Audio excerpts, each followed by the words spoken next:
ना हमारे स्थानीय विधायक का ध्यान है। वैसे तो हमारे जो विधायक साहब है वो ऐसी पार्टी से संबंध रखते हैं जहां पे गौ को जो है माता का दर्जा दिया गया है। जो हम जनप्रतिनिधि है पंचायत के, हमारे ऊपर भी ऑडिट होता रहता है। पूरी पंचायत में एक भी ऋण शेड नहीं है, जब वहां पे एक भी शौचालय, इसको मेले को जो ऑर्गेनाइज करता था वो करता था पंचायत जी। ठीक है, आज जो मेला ऑर्गेनाइज कर रहा है वो कर रहा है प्रशासन। पंचायत में एक लाइब्रेरी होनी बहुत जरूरी है। बिल्कुल।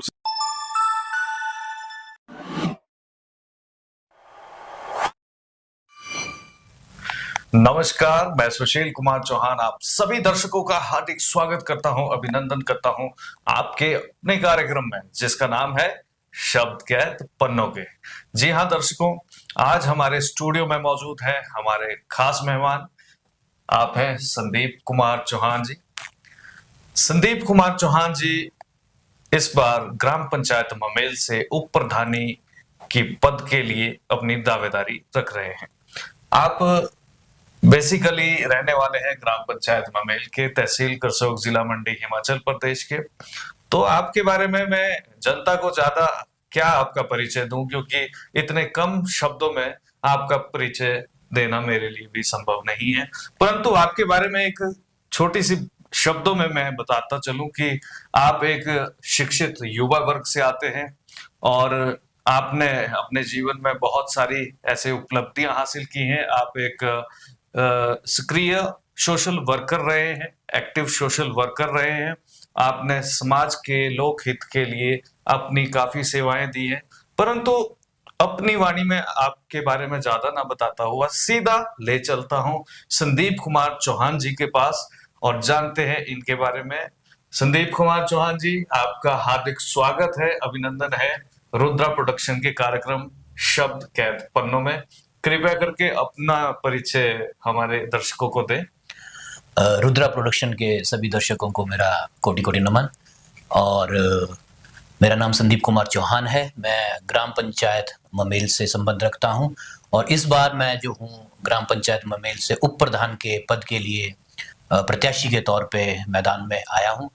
और मेरा जो बेसिक एजुकेशन है, 10वीं मेरी आईसीएसई बोर्ड से है, 12वीं हिमाचल बोर्ड से है और कॉलेज मेरा यहीं पे हुआ है, डिग्री कॉलेज करसोग से। और हिमाचल प्रदेश यूनिवर्सिटी से मैंने समाज शास्त्र में एमए और एमफिल किया है।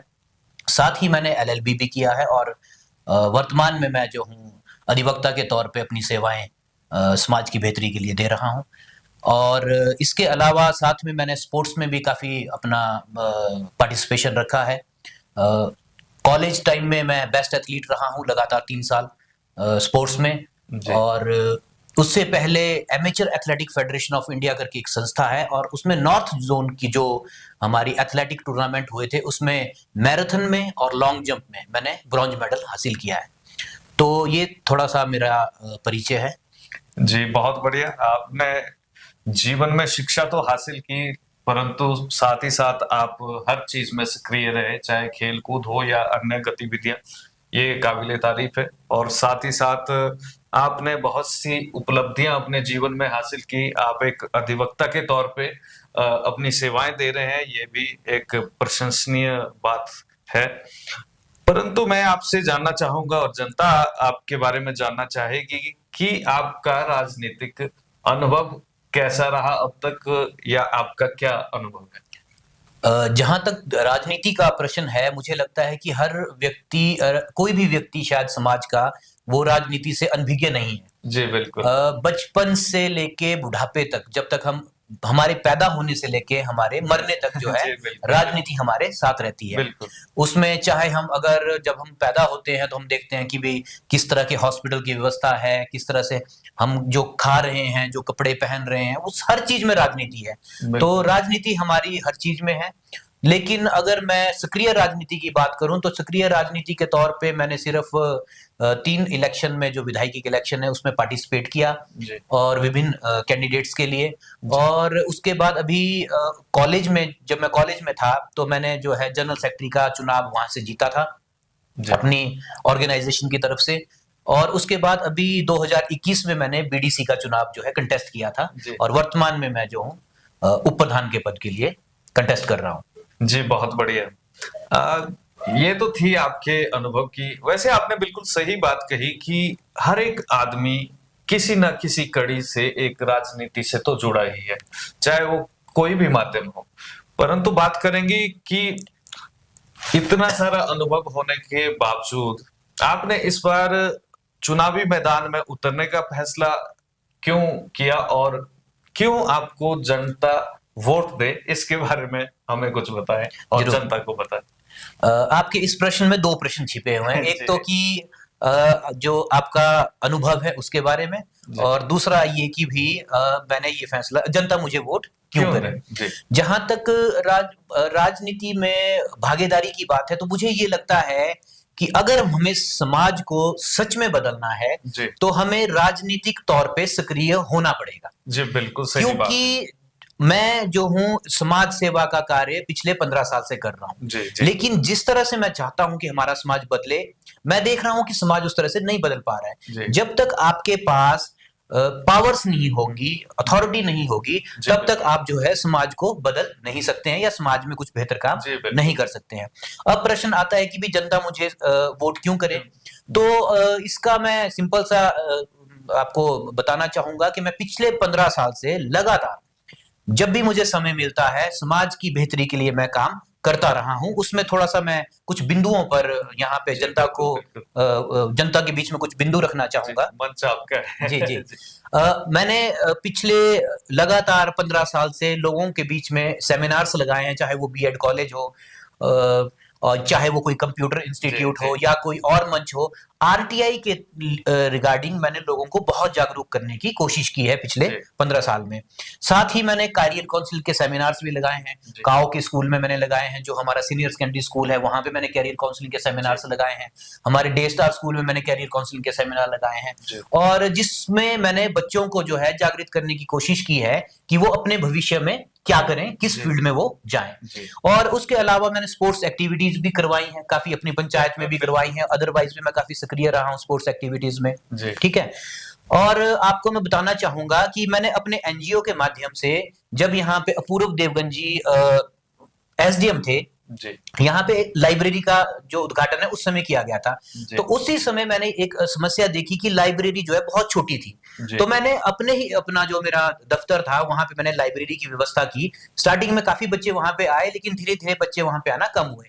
लेकिन एक बच्चा जो वहां पे रेगुलर आता रहा, आज वो सरकारी नौकरी में वहां पे। जी। तो मुझे इस बात की खुशी है कि मेरी लाइब्रेरी में जो बच्चा पढ़ने आया, आज वो 100% सक्सेस रेट मेरी लाइब्रेरी का है।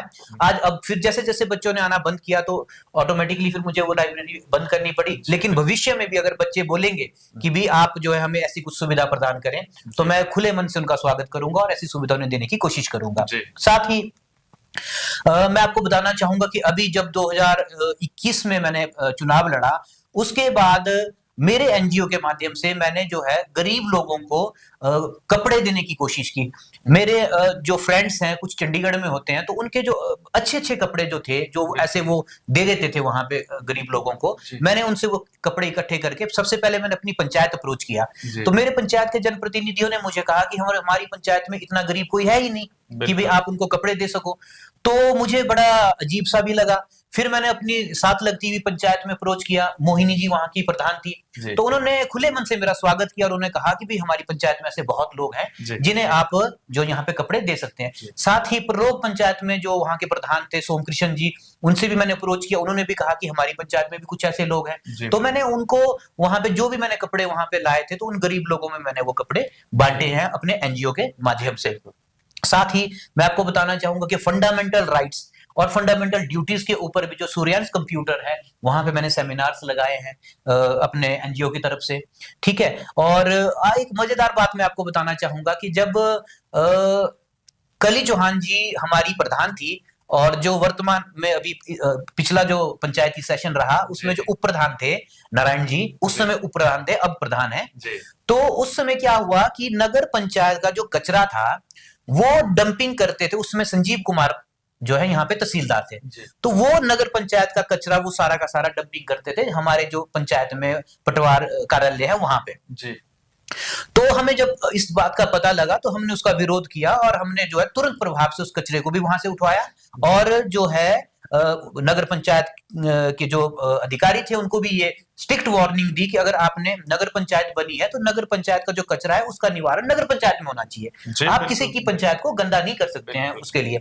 बल्कि तहसीलदार साहब ने तो मुझे इतना तक कहा कि मैं आपका कैरियर स्पॉइल कर दूंगा, ये है। फिर मैंने उनकी कंप्लेंट डीसी साहब से भी करी और रातों रात उन्होंने दीवार तोड़ के जो भी कचरा वहां पे फेंका हुआ था वो जी। सारा का सारा कचरा वो उठा के वहां से ले गए। तो इस तरह से मैंने काफी अपनी पंचायत के भले के लिए काम भी किया है। जी। और अभी जो मेरा लेटेस्ट है उसमें मैंने हॉस्पिटल में जो ये पार्किंग का इश्यू है वहां पे हम देखते हैं कि जो लोग अपने गाड़ियों में अपने मरीज को लेकर हॉस्पिटल जा रहे हैं उनसे जो है पार्किंग वसूली जा रही है। जी। पार्किंग आप वहां पे वसूल सकते हैं जहां पे आप किसी फन करने के लिए जा रहे हैं, जैसे फन रिपब्लिक हो या सिनेमा घर हो, जी। वहां पे आप पार्किंग पे बिल्कुल, करेंगे बिल्कुल। क्योंकि वहां आप इंजॉय करने जा रहे हैं। बिल्कुल। हॉस्पिटल अगर कोई व्यक्ति आ रहा है तो वो मुसीबत में है, जी। तब वो हॉस्पिटल आ रहा है और आप हॉस्पिटल में उस व्यक्ति से जो पहले ही मानसिक तौर पे काफी परेशान है उससे आप पार्किंग का चार्जेस लेके उसको और परेशानी में डाल रहे हो। जी। तो मैंने इसके लिए उनसे आरटीआई लगाई है और साथ ही जो रोगी कल्याण समिति है उसके ऊपर भी मैंने आरटीआई लगाई है। उनको 30 दिन बल्कि हो गए हैं, पिछले कल ही मैंने फर्स्ट अपील उसमें लगाई है क्योंकि उन्होंने मुझे अभी तक कोई जवाब नहीं दिया है। भविष्य में बल्कि जो अभी मेरा जैसे ही पंचायती राज चुनाव खत्म होते हैं इसके बाद 2 एक्टिविटीज है जो मैं अपने एनजीओ के माध्यम से अभी करने जा रहा हूं। एक तो ये है कि हम जो है बहुत जल्दी जो नौजवान बच्चे हैं उनको मैराथन यहाँ पे करवाएंगे जिसमें हम लगभग 50,000 रुपए के इनाम जो है डिस्ट्रीब्यूट बच्चों को करेंगे। साथ ही हम देखते हैं कि भी हम अभी पिछले कुछ सालों से देख रहे हैं कि युवाओं के लिए तो चलो अपना मनोरंजन के काफी साधन है, जैसे क्रिकेट टूर्नामेंट है या वॉलीबॉल है या फुटबॉल है, कुछ ना कुछ बच्चे खेलते रहते हैं, लेकिन महिलाओं के लिए ऐसी कोई भी एक्टिविटी नहीं होती है। तो मैं चाहता हूं कि हमारी जो मातृशक्ति है महिला मंडल के माध्यम से हम उनके लिए जो रस्साकसी का एक टूर्नामेंट रखेंगे या इस तरह की जी, कोई चीजें की जाए जो कि पूरे ब्लॉक स्तर का होगा जी। और उसमें जितनी भी महिला मंडल हैं पहले वो पंचायत स्तर पे होगा, फिर उसको हम डिवाइड करके जिला परिषद वार्ड में डिवाइड करेंगे और लास्ट में जो टीमें आएंगी वो ब्लॉक स्तर पे फाइनल खेलेंगी। तो इसमें भी हमने लगभग 4 लाख रुपए का इसमें जो बजट हमने बनाया है। तो जैसे ही हमारा ये पंचायती राज खत्म होता है इसके बाद हम महिलाओं के लिए भी इस तरह की कोई एक्टिविटी करने की कोशिश करेंगे। तो ये मैं मोटा मोटा कहना चाहूंगा कि अब साथ के साथ हमारे पास ऐसी कोई शक्तियां तो है नहीं कि भी हमको कोई पेंशन लगी है या हमारे को कहीं से कोई पैसा आ रहा है। हम जो कुछ भी मैनेज करते हैं अपने लेवल पे करते हैं, लोगों से फंड लेके ही करते हैं। तो जब भी मुझे समय मिलता है तो मैं उसको जो है समाज की बेहतरी के लिए इस्तेमाल करता हूं। तो यही मुझे लगता है कि ये मेरा काफी लंबे समय से योगदान समाज के लिए रहा है। तो ये मेरा कहना है। In short, you are an active social worker and you have done so much in your entire career. जी हाँ, आपने बिल्कुल सही बात कही। आपने बहुत सी समस्याओं को भी उजागर किया जो हमारे क्षेत्र की समस्याएं हैं, साथ ही साथ आपने उन सभी पहलुओं पे प्रकाश डाला जो कि आज हम सभी लोग यहाँ पे देख रहे हैं हमारे क्षेत्र पे जो जो समस्याएं हैं। और साथ में कहना चाहूंगा कि आप एक सक्रिय समाज सुधारक हैं, सामाजिक प्राणी हैं या यूं कहे कि समाज सेवक हैं। आपने बहुत सारी सेवाएं समाज को दी है और आगे भी दे रहे हैं, तो ये बहुत ही काबिले तारीफ है।